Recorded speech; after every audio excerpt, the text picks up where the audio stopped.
Thanks for coming to listen. I'd firstly like to acknowledge that we're meeting and hearing great stories today on the Gumbanga people's traditional land. I pay my respects to elders past that have brought the stories and the culture to those here now and to emerging elders and leaders in the Aboriginal community. There it is.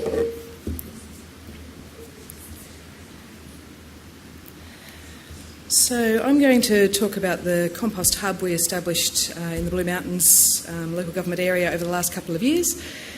Just quickly, I'll be talking about the waste context and situation in the Blue Mountains, what the community is in the Blue Mountains and how we have changed our focus based on those two things to develop the concept of the Compost Hub, and I'll explain what that is.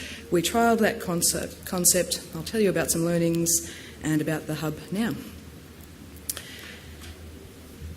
It began in a way after we introduced, or along with introducing a new waste service in 2016. We went to a standard service of a 140 garbage bin, it had been 240, to a 240 recycling bin and a 240 green bin for garden organics only. We also gave the option in the recycling for more, a 140 recycling or a 360 recycling as well. This introduced for the first time in the Blue Mountains fortnightly services and a green bin for the first time. So some big changes for our community. Following on from that, we had some really great results. The garden organics, or the garden vegetation in the garbage bin went down from just beforehand, before the new service, from 3.3 kilos to 0.7 kilos a week, or 32% to 8% of what was left in the garbage bin. And the entire new service, including the option for the 360 recycling bin, helped us achieve in 1 year a 30% reduction in landfill from our residents. That was the results after many years of getting to that point. It's one little slide, but 5 years of my life.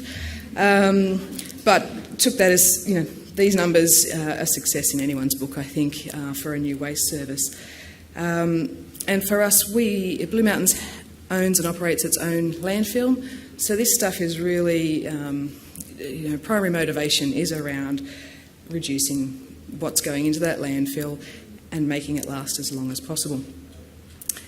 However, we knew when we moved to a garden organics only service and not a FOGO service that food was going to need to be a focus. So just before the new service went in, we had 2.6 kilos a week of food. Afterwards, we were on a trajectory of going down, which is fantastic, down to 2.2. However, that was still over a quarter of what's in our garbage bin and the largest segment of what's in those residential garbage bins. We also know from our audits that 90% of this can be composted at home. Now, as I said, we own our own landfill, so all of this food waste, quarter of what's going from the households anyway, has significant implications for us. There's the landfill life, the leachate management we need to deal with, and the carbon emissions as well.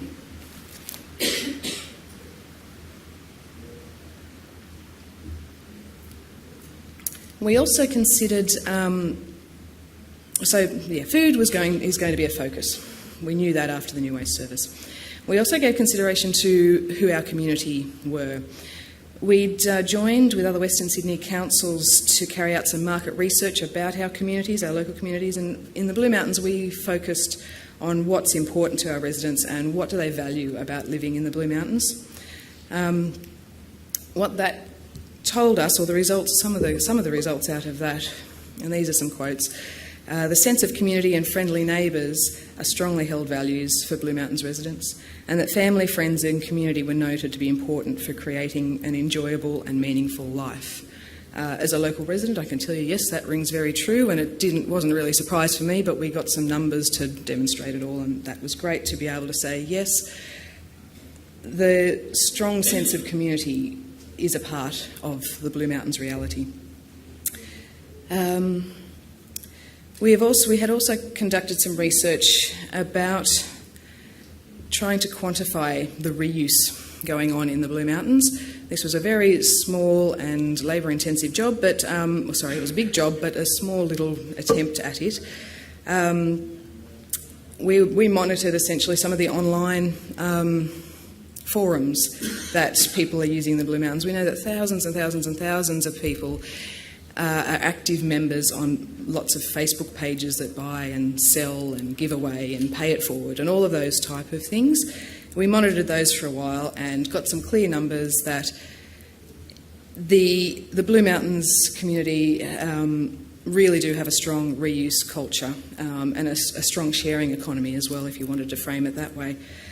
So we knew we had this reuse culture, we knew we had a strong sense of community, we knew we were going to focus on food, but we looked at a new way of focusing on the food. For many years, decades really, we've been focusing our community engagement on composting is easy. We've got the information out there, we've provided materials, we've given the free compost bins, online resources, face-to-face workshops, market stalls, all of those things. We'll continue doing those things, they're important and they're good to do, but we wanted to look at or acknowledge, I suppose, that there will always be a portion of the community that we're not going to convince that composting is easy and they'll just jump in and do it.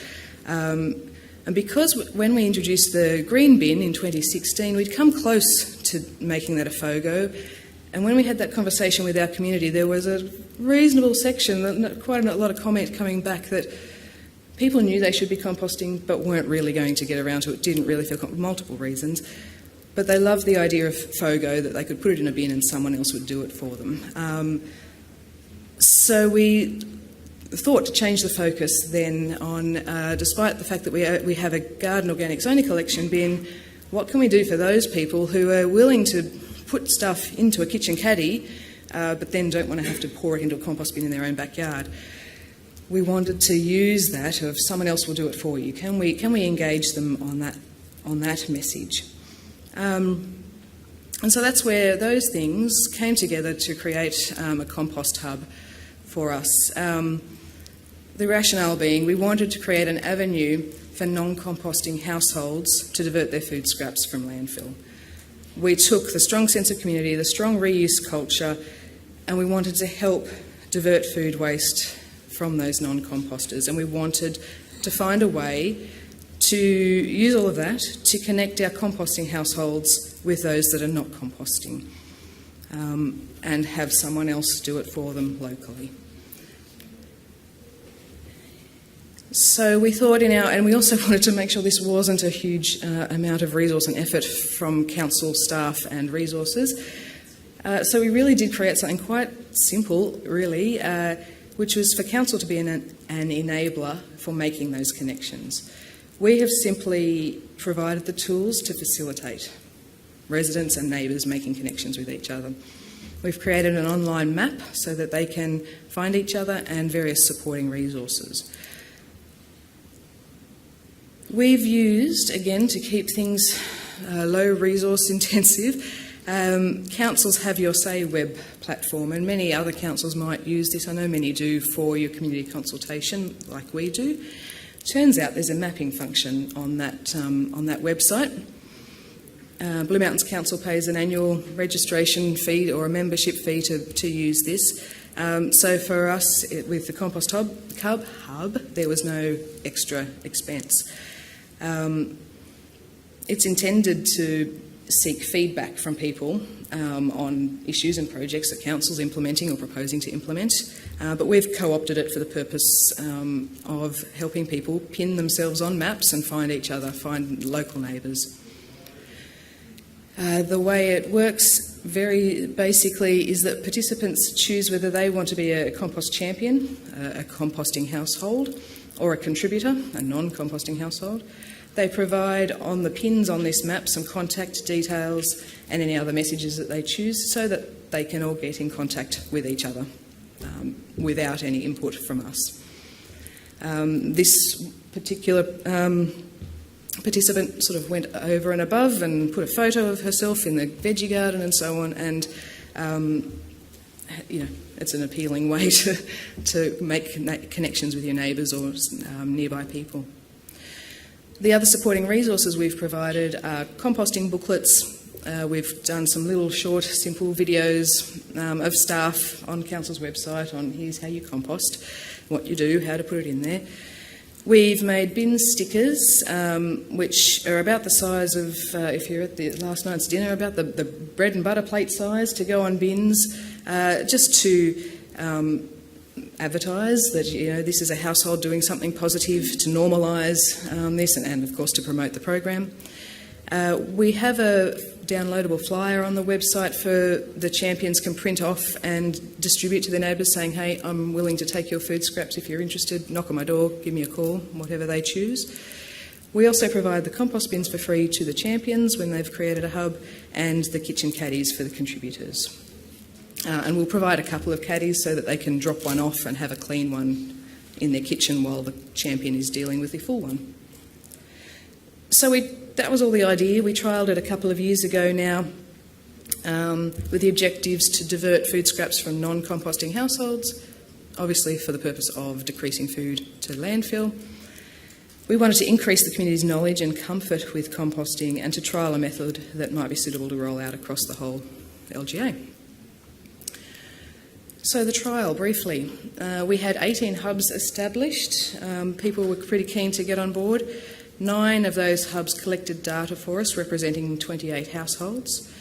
The trial ran for 3 or 4 months. As more people came on board, we tried to give them a little bit more time to collect some more data, so it wasn't a definite start and finish. But on average, it was about 9 weeks of data from each hub. In that time, we had over a tonne of food waste diverted, and that averaged out to be over 221 kilos per household per year when we extrapolated it all out. A hub we're defining as a champion with 4 other contributors. Now, it doesn't have to be 4 households contributing. It can be one household with 4 people in it, or it could be 4 households with a single person living in it, but we just want 4 other people, and then we'll provide the compost bins and so on. We also knew it was a side benefit, but we expected it and we saw it and we got a lot of feedback about it, about the strong community connections that were made during the trial. People really enjoyed meeting neighbours or people across the street and that kind of thing that they hadn't connected with before, and relationships were formed, and that was a nice side benefit. We also know that some contributors dropped out because they realised composting wasn't that hard and they just started it themselves. So that was also another nice side benefit, but we did lose some data in that, but it was good. We've still got the food scraps now permanently out of landfill from that household.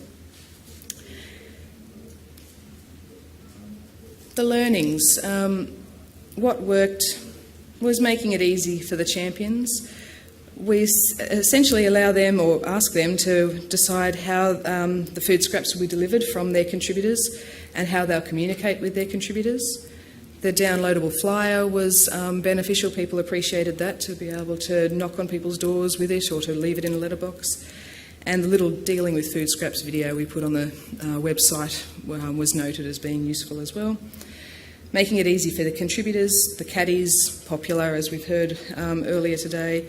The fact that they only had to drop it, the full caddy off and pick up an empty one, the same as a FOGO might be, was considered easy for the contributors. And the contributors also felt good about reducing landfill. These are people who have always had that sense of, I should be doing it, but I just can't quite make that happen in my life. They felt good that they were contributing, and it was a simple way for them to do it. The things that didn't work for us was the registration was noted to be lengthy. You do need to register with Have Your Say to use that website, and then we asked people to register on Compost Hub as well. So there was a bit of too many steps. We also asked people to participate or to complete the Compost Revolution tutorial, just to make sure they knew what they were doing and what they should be putting in their caddies and what they're not. There was terms of use and then you were pinning. So there were too many steps for some people. The champions wanted more engagement as well. These are enthusiastic people. They were going out there knocking on the door. So they were interested in having community events or having a street party and things like that, but it wasn't really something we were looking to do. We were really trying to minimise the effort the council was putting into this, but it's certainly something we could do, and to keep the champions enthused and engaged and perhaps expand further.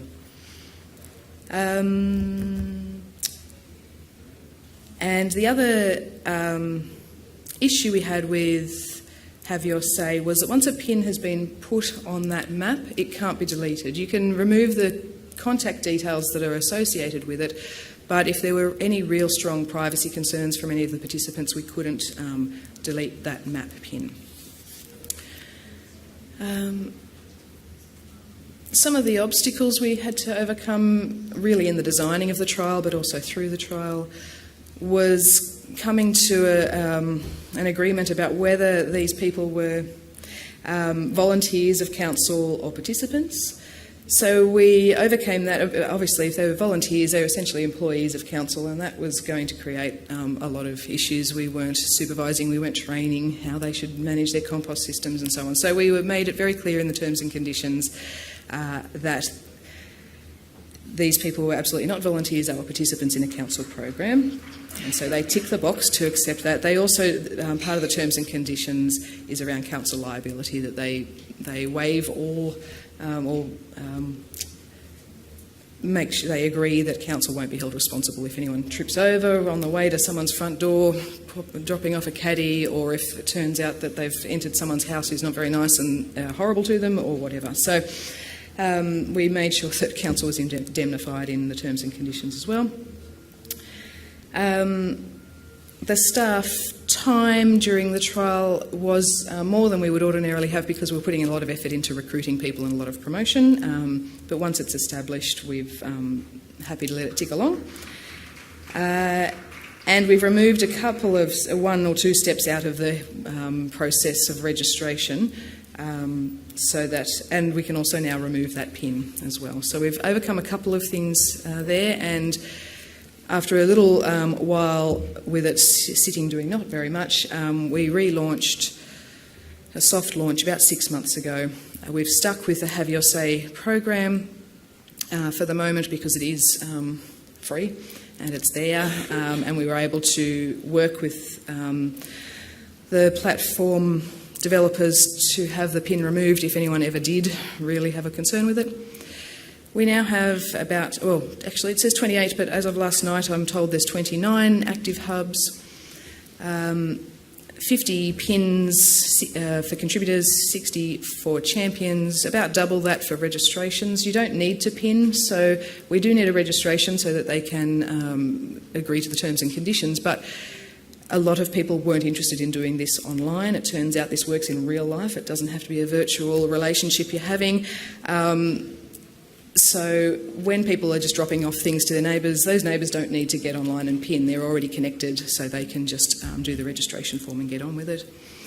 The other thing I would say about it is that it has allowed flexibility in how much staff time and effort we put into this. It could be scaled and ramped up quite a bit more, but we're really letting it tick along, a couple of ads in the paper, a bit of social media just to continue it there. And that's just been a matter of other priorities in the last 6 months, but we do look forward to boosting it a bit more.